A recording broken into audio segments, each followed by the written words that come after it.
survei, ketika verifikasi, itu bukan lagi kita yang ditanyakan, tapi pihak lain. Misalnya kakak, kalau nggak ada orang tua kakak, itu bisa juga ditanyakan. Atau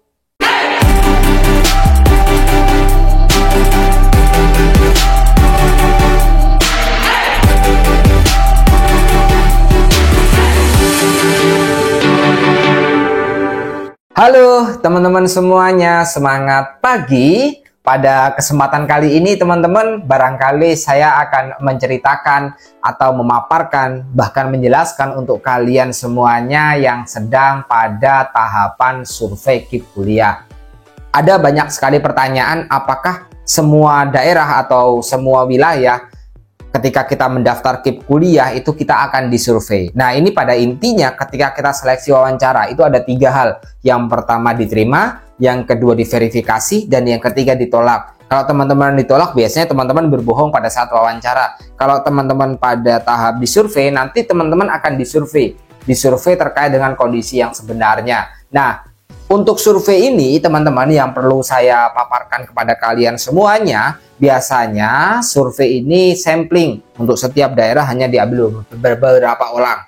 Nah, untuk diambil beberapa orang yang di sampling itu juga apakah pasti lulus atau tidak, Kak? Jawabannya seperti itu. Pasti lulus atau tidak, Kak, untuk yang pernah disurvei? Bisa kemungkinan lulus, bisa kemungkinan tidak, masih 50-50. Kalaupun tidak lulus, barangkali di situ kondisi rumah dengan kondisi yang sebenarnya itu teman-teman berbohong atau lain sebagainya lah, banyak hal. Nah, intinya kalau misalnya survei KIP kuliah, rumah kalian itu akan disurvei, akan ditanyakan kepada tetangga, kepada sanak saudara, karena banyak ya, wah, beasiswa KIP kuliah ini nggak semuanya memang, tapi ini menjadi salah satu teknik untuk kalian mendapatkan UKT rendah. Karena kalau nggak lolos KIP kuliah, nanti teman-teman bisa kena UKT 1 juta atau 2 juta, itu kan UKT yang rendah untuk teman-teman mendaftar beasiswa. Jadi untuk survei KIP kuliah ini teman-teman belum tentu diterima, tapi harapan besarnya untuk yang disurvei ini diterima kalau memang jawabannya relevan dengan data yang dibawa. Misalnya pekerjaan orang tua guru honorer,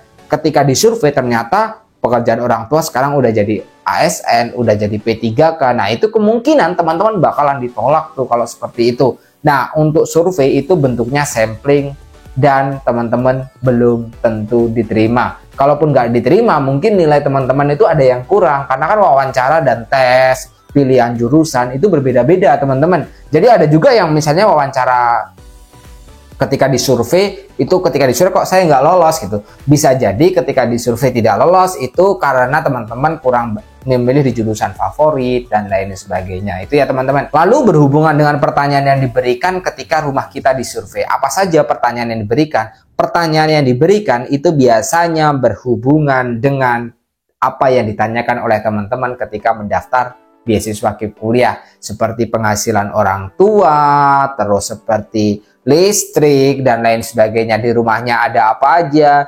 Ketika wawancara misalnya teman-teman di rumah ada mobil tuh. Nah, ketika wawancara teman-teman hanya punya motor, atau teman-teman ketika wawancara itu teman-teman punya motor tapi ternyata realitasnya punya mobil. Nah, pertanyaan-pertanyaan itu sebenarnya pertanyaannya sama. Kalau teman-teman paham apa saja pertanyaan ketika wawancara di kuliah, nanti pertanyaan itu akan ditanyakan ketika teman-teman itu disurvei rumahnya. Itu sebagai catatan untuk pengalaman survei KIP kuliah. Lalu yang menjadi catatan juga, rumah, biasanya foto rumah itu kan dilampirkan ketika kita daftar KIP kuliah.